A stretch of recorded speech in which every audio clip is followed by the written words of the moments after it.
Hi there, it's Pastor Doug, and I am here to share with you another Jack Tale. Hope that you continue to enjoy them. I enjoy sharing them, and together we'll just hear what God might speak to us as we look for His Word. This is a time whenever Jack and Mom and his brothers Will and Tom was a doing poorly. Why, they had nothing.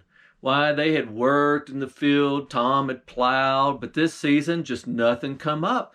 Little bit, but not much, hardly to survive on, not enough to get through winter. And old Tom, he tried his best working with all the farm animals, but since they didn't have nothing to market, why, he'd been selling them off one after another to get them by, and well, he'd got down to having nothing. And little old Jack, why, he just kept a working around the house, but they didn't have much there either. He'd go into town and come back out, and he'd done spent all the monies they had, and they'd just gotten down to a very little bit. Why, his mama has scrounged together the very last bit that they had and gived it to Jack and said, now, Jack, you take it on into the market and see if you can't get some money out of it and take it over to Mr. Thompson's store. And while Mr. Hemphill might be able to work with us there as well. And then just try to get some cornmeal and some beans, maybe some rice to get us through. Just do your best, son.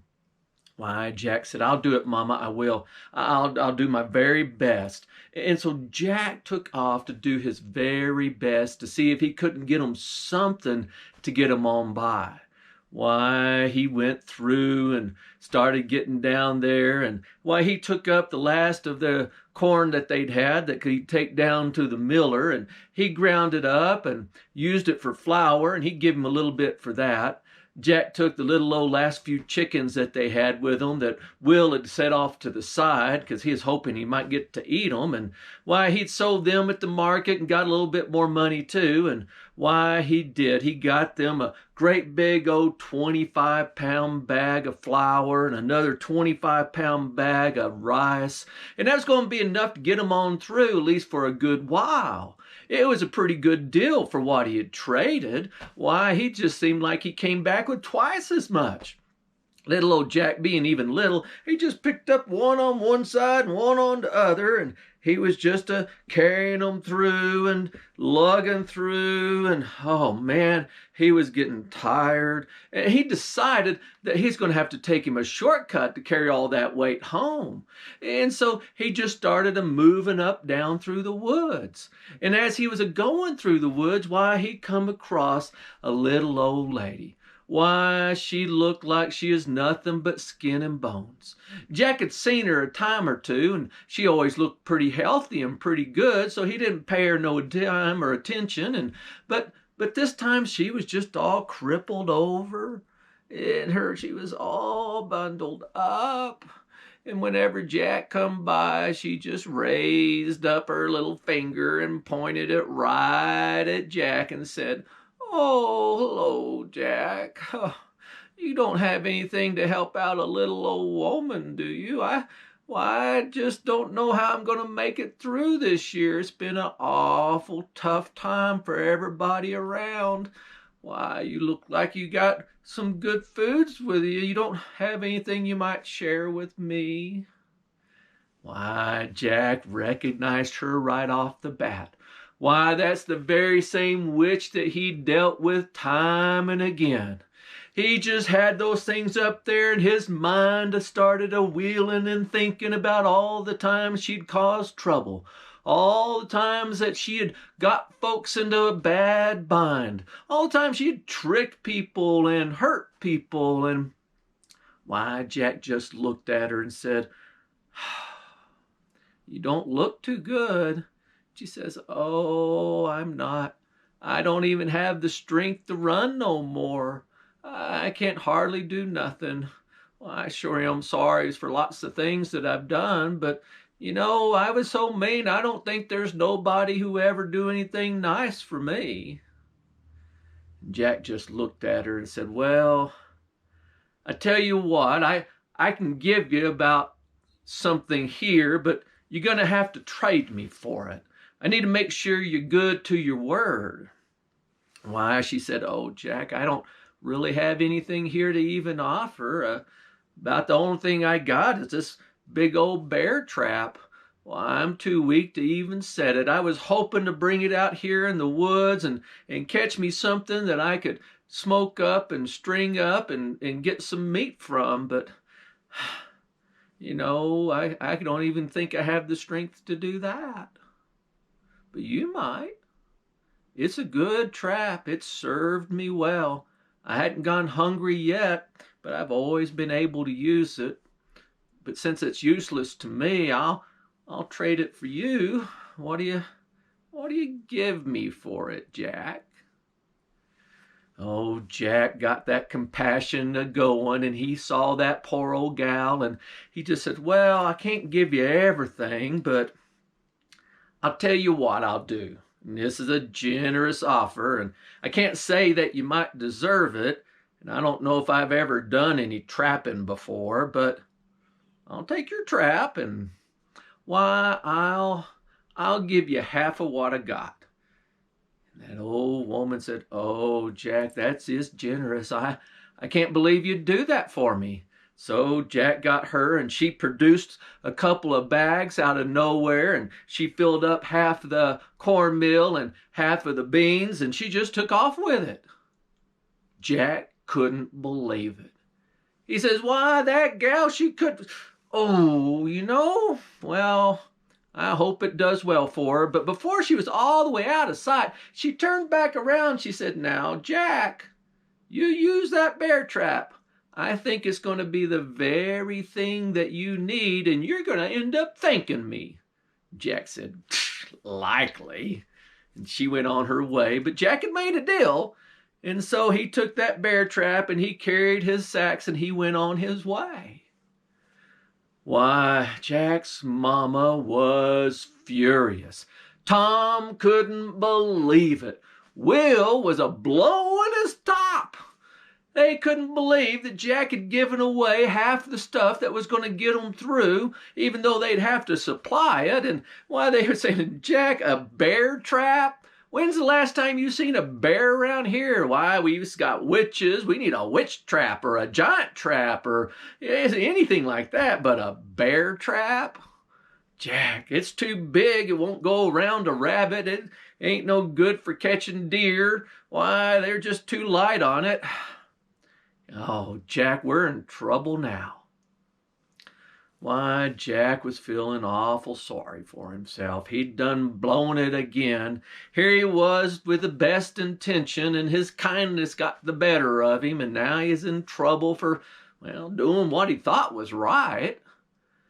So he just went off out in the woods to soak a little bit and sulk a little bit, and why, he was a-kicking stuff around, and why, he kicked up a little bit of a rock, and right underneath it there was his tin. Why, he rattled that tin, and he noticed that it seemed to be full. He picked it up, and he opened it up, and right on the inside of that tin was the best looking chunk of meat you'd ever seen in your days. Why, Jack couldn't believe it. He just closed it right up, and he took it right on back to the house. Why, he opened it up and showed his mama, and she says, oh, Jack, oh, that's going to be good eating. Why, she took it and chopped it up, and she put it in an old kettle, and she started boiling it up with some beans, and boy, it smelled good stew. Oh, it was a good fatty portion, and so that was just giving all that flavor into that soup, and they just started eating it later, and man, it was good. And the next morning, Jack said, well, that was sure good, Mama, but I guess I'll have to go out in the woods and see if I can't turn something else up. But before he did, he checked that little thing, and when he opened it up, there was more meat. Why, Jack couldn't believe it. It was astounding. He says, Mama, you're not going to believe this. She says, Jack, I've been living you my whole life. I'll believe just about anything. She says, well, Mama, there's more meat in here. And she couldn't believe it. Why, they had one day after the next that they had meat after meat.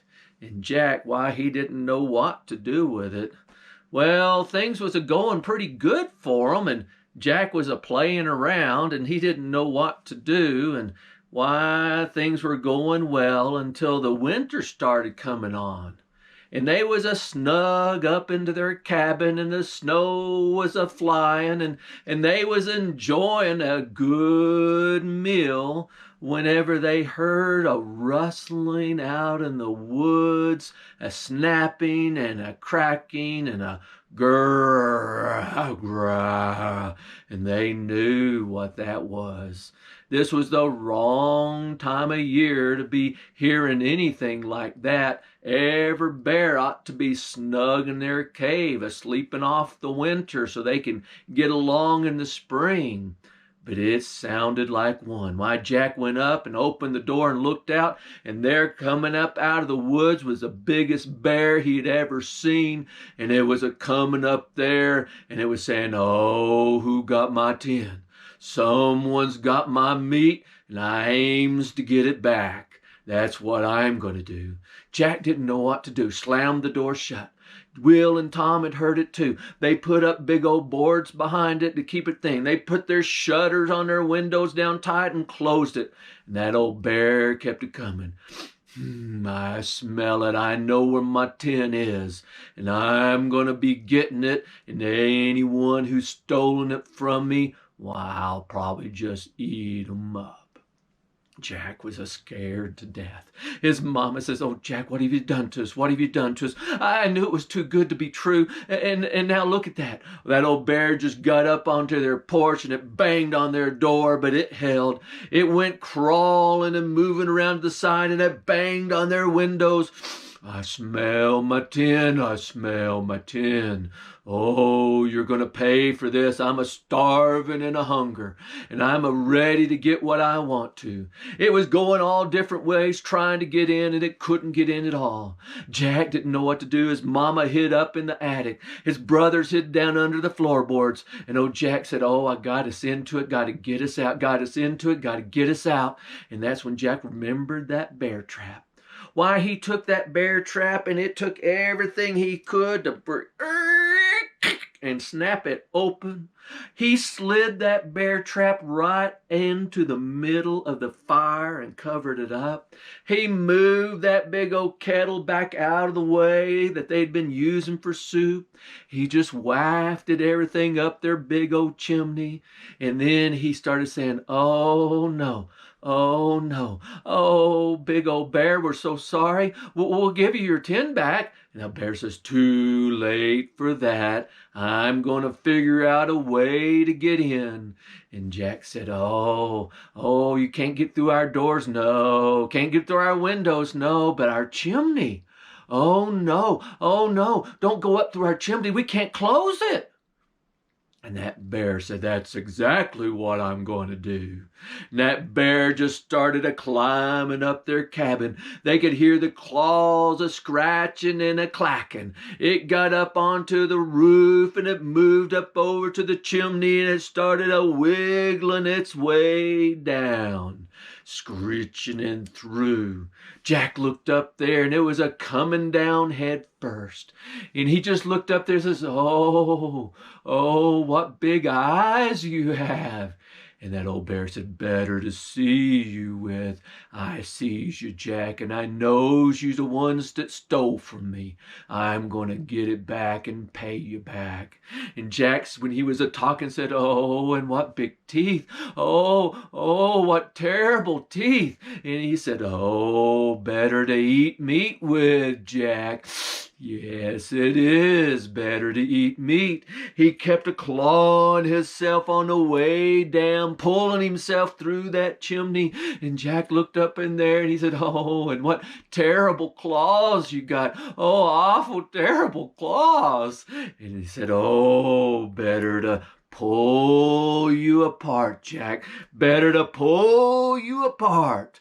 And he started a crawling down further, and he got real close. And Jack said, oh no, what am I going to do? What am I going to do? I'm just going to have to move away. And right to the bottom where the chimney narrows out and it starts to fall down, that big old bear just come rushing through, and he put his big bear paw down at the bottom, and when he did, that trap snapped shut.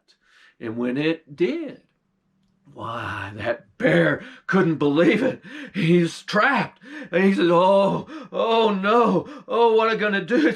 It may have broken my arm. Oh, this is terrible. I'm stuck here. Oh, what if the hunter comes and he'll kill me for sure? Oh, what am I going to do? What am I going to do? And Jack says, oh, I tell you what, I sure am sorry to see you trapped like that, but you don't seem like no bear I've ever seen before.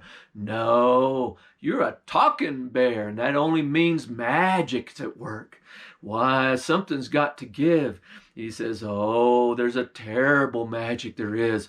Why, the curse put on me, I was a good boy, but no, I've been a bear for all these years. And now I'm trapped and my arm is hurt. The only thing I could do, I could see people and I could smell people and I could scare people.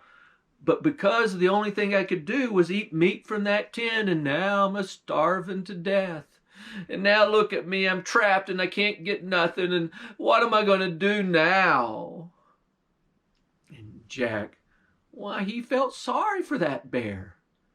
He says, well, I sees that this is awful terrible. And I tell you, I was scared, and I didn't mean to steal your meat. I had no idea. But you need more than meat. We got to get you better. And he goes, and I know the very one to do it. Why, Jack told that bear if he'd hold still, and he promised that he wouldn't hurt him. He says, oh, Jack, I told you I could only scare you. I can't hurt you at all. Why, if I try to, it'll just grab me from the inside and throw me around. He says, oh, that is terrible. And I'm starving to death.